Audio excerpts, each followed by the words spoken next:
अब हम आपको एक बहुत गंभीर खबर दिखाने वाले हैं, बताने वाले हैं। और ये खबर हमारे देश के डॉक्टरों के लिए और हेल्थ वर्कर्स के लिए तो है ही, लेकिन आज की जो खबर है देश के हर परिवार और माता पिता के लिए भी है। अब आप सोचिए, थोड़ा सा पहले, खबर से पहले मैं आपको बताता हूं। हमारे देश में अगर कोई माता पिता अपनी बेटी को पढ़ाते हैं, लिखाते हैं, स्कूल भेजते हैं, कॉलेज भेजते हैं, उसके बाद उसे डॉक्टर बनाते हैं। डॉक्टर बनने के बाद उनकी जो बेटी है वो अस्पताल में काम करने के लिए जाती है और बेटी की नाइट शिफ्ट लग जाती है। आप में से बहुत सारे माता पिता ऐसे होंगे, जब आपकी बेटियों की या आपके बच्चों की नाइट शिफ्ट लगती होगी तो आपको चिंता रहती होगी कि नाइट शिफ्ट थोड़ी खतरनाक शिफ्ट होती है, कुछ भी हो सकता है, आप थोड़ी चिंता तो करते ही हैं। और यहाँ भी यही हुआ, नाइट शिफ्ट लगी एक 31 वर्ष की महिला डॉक्टर की।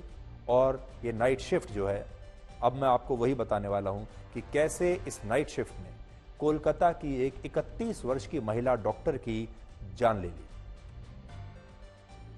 कहने को तो ये महिला डॉक्टर अपने घर से यही कहकर निकली कि वो अपनी ड्यूटी पर जा रही है और आज नाइट शिफ्ट है, लेकिन नाइट शिफ्ट के दौरान जो कुछ हुआ वो आज आपको हैरान कर देगा।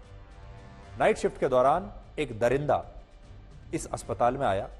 उसने पहले 31 साल की इस महिला डॉक्टर की हत्या की, फिर बुरी तरह से उसका बलात्कार किया। और आज कोलकाता और पूरे भारत में डॉक्टर्स इस घटना के खिलाफ विरोध प्रदर्शन कर रहे हैं। और अब हमारे देश के डॉक्टर्स अपने लिए ही सुरक्षा की मांग कर रहे हैं। वो पूरी दुनिया के लोगों की जान बचाते हैं, लेकिन आज हमारे देश के डॉक्टर कह रहे हैं कि हमारी जान कौन बचाएगा। ये प्रदर्शन जो हो रहे हैं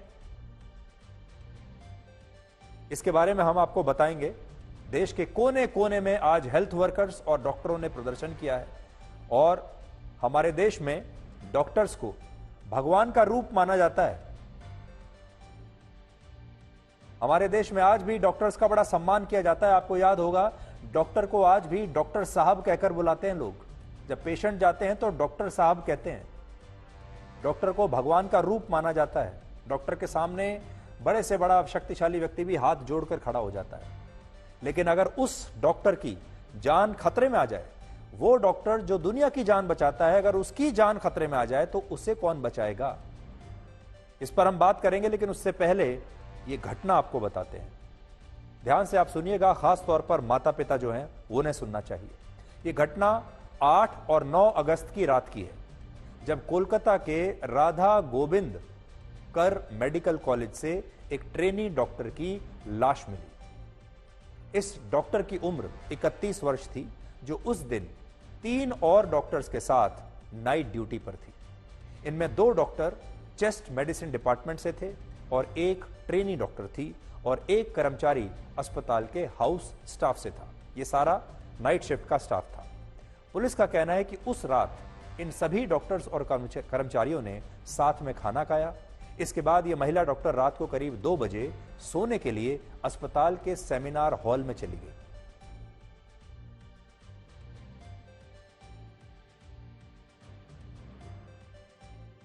लेकिन इसके बाद संजय रॉय नाम का एक आदमी पीछे के रास्ते से इस सेमिनार हॉल में आया और पहले उसने इस लड़की का बलात्कार किया और फिर बहुत ही निर्ममता के साथ इसकी हत्या कर दी। और सबसे बड़ी बात यह है कि यह आरोपी ना तो अस्पताल के स्टाफ से था, ना ही किसी मरीज का कोई रिश्तेदार था। यह व्यक्ति कोलकाता पुलिस के लिए बतौर एक वॉलंटियर काम करता था। यह कोलकाता पुलिस का एक वॉलंटियर था, जिसे कहते हैं कि सिविल वॉलंटियर। और जब कोई पुलिसकर्मी अस्पताल में भर्ती होता था तो उसकी दवाइयां लाने के लिए या उसकी दूसरी मदद करने के लिए यह व्यक्ति अस्पताल में एक सहायक के तौर पर मौजूद रहता था। लेकिन जिस दिन यह घटना हुई, उस दिन यह आरोपी किसी भी काम से अस्पताल में नहीं आया था। यानी इसकी जो एंट्री है पूरी तरीके से इलीगल एंट्री थी। उस दिन ये अस्पताल के पीछे वाले हिस्से में शराब पीने के लिए आया था। और पुलिस का कहना है कि उस दिन इसने शराब पीने के बाद अपने मोबाइल फोन पर यौन उत्पीड़न के कुछ वीडियोस देखे और बाद में ये उस सेमिनार हॉल में गया जहां ये महिला डॉक्टर अपनी नाइट ड्यूटी के दौरान एक छोटा सा ब्रेक लेने के लिए सोने के लिए आई थी, आराम करने के लिए आई थी। इसके अलावा घटना के बाद इस व्यक्ति ने सबूत मिटाने के लिए खून से सने अपने कपड़ों और जूतों को धोया अगले दिन। लेकिन पुलिस का कहना है कि जब उसने सीसीटीवी फुटेज के आधार पर अस्पताल में प्रवेश करने वाले लोगों की छानबीन की तो उसे पता चला कि ये अकेला ऐसा व्यक्ति था जो बिना कारण वहां पर घूम रहा था, जो बिना किसी कारण के वहां आया था। और इसने अस्पताल के पीछे वाले हिस्से में शराब पी, वहां मोबाइल फोन पर अश्लील वीडियो देखे और इसी के बाद इसने इस महिला डॉक्टर का पहले रेप किया और फिर बेरहमी से उसकी हत्या की। और जब पुलिस ने इसे गिरफ्तार किया तो वो जूते भी बरामद हो गए जिन पर उस महिला डॉक्टर का खून लगा हुआ था, जिन जूतों को इसने धोने की कोशिश की। पोस्टमार्टम की रिपोर्ट में यह लिखा है कि जब पीड़ित डॉक्टर का शव मिला तब उसकी दोनों आंखों और मुंह से खून बह रहा था। उसके चेहरे, पेट, पैर और हाथ पर चोट के गहरे निशान थे। उसकी गर्दन की हड्डी टूटी हुई थी और इससे आप समझ सकते हैं कि इस महिला डॉक्टर को इस आरोपी ने उस रात को कितने विभत्स तरीके से उसकी हत्या की होगी और उसका रेप किया होगा। আমরা সুবিচার চাই, সুবিচার চাই। আমার মেয়েকে আমাদের সন্দেহ ধর্ষণ করে খুন করা হয়েছে। কি হবে না এখন এই সমস্ত আমরা বলতে পারছি না। মেয়েকে তো আর খুঁজে পাবে না, যাই গেছে আমাকে আমার যা গেছে সে কেউ দেবে না। সুতরাং এই ব্যাপার নিয়ে আমি আর কোনো কথা বলবো না। সেটা তখন পুলিশ খুব বাজে ব্যবহার করেছে, আমাদের গাড়িটাকে মেরে আবার গাড়িটা মানে ঠেলে ঠেলে আমাদের গাড়ি পার করছে। কেন সে পুলিশ জানে, আমি কি করে জানবো বলুন? For us, he is a criminal of the highest order, and we would see to it that he gets the highest punishment. And it is just the beginning of the investigation. Yadi aur kichu thake, obviously we are collecting more and more evidence, we are examining more people. पश्चिम बंगाल की मुख्यमंत्री ममता बनर्जी खुद महिला हैं और उनके राज्य में यह सब हो रहा है। तो मुख्यमंत्री ने पीड़ित परिवार के घर जाकर उनसे मुलाकात की और उन्हें भरोसा दिया कि अगर कोलकाता पुलिस 18 अगस्त तक इस मामले को पूरी तरह सुलझाने में कामयाब नहीं होती तो वो इस केस को सीबीआई को सौंप देंगी। সবাইকেই সরানো হয়েছে এবং ডগ স্কোয়াড থেকে শুরু করে ভিডিও থেকে শুরু করে ফরেনসিক ডিপার্টমেন্ট থেকে শুরু করে সবাইকেই ইনভলভ করা হয়েছে যাতে খুনি গ্রেফতার হয় এবং দোষীরা শাস্তি পায়। এবং আমি চাই পুলিশ যত তাড়াতাড়ি সম্ভব দোষীদের গ্রেফতার করবে। আর রবিবার পর্যন্ত যদি তারা খুন কিনারা করতে না পারেন, কারণ ভেতরেও তো অনেকে আছে, তাহলে এই কেসটা আমরা আমাদের হাতে রাখবো না, আমরা सीबीआई के দিয়ে দেব। आज बड़ा सवाल यह भी है कि हमारे देश में ऐसा कब होगा जब डॉक्टरों को इज्जत मिलेगी और डॉक्टरों को सुरक्षा भी दी जाएगी।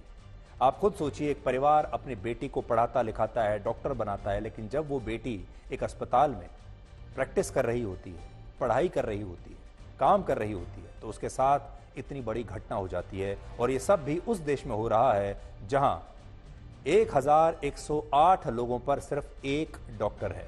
हमारे देश में तो वैसे ही डॉक्टरों की संख्या इतनी कम है, हमें और ज्यादा डॉक्टर्स की आवश्यकता है, लेकिन जो हमारे डॉक्टर हैं अभी वो किन हालात में, कितने मुश्किल हालात में वो काम कर रहे हैं, ये बहुत ही चिंताजनक और बहुत ही दुखद बात है। इसलिए आज हम ये कहना चाहेंगे कि हमारे देश में कोई भी डॉक्टर देश के किसी भी कोने में किसी भी अस्पताल में काम करता हो, उसे पूरी सुरक्षा मिलनी चाहिए, इज्जत तो मिलनी ही चाहिए, लेकिन पूरी सुरक्षा भी मिलनी चाहिए। हमारे देश में हर साल डॉक्टर बनने के लिए 20 लाख से ज्यादा छात्र और छात्राएं नीट की परीक्षा देते हैं। लेकिन सोचिए, आज जब इन छात्रों के माता पिताओं को यह पता चलेगा कि जिस बेटी को वो डॉक्टर बनाकर अस्पताल में भेजना चाहते थे, उन अस्पतालों में वो बेटियां सुरक्षित नहीं हैं, तो इन लाखों माता पिताओं का क्या हाल होगा।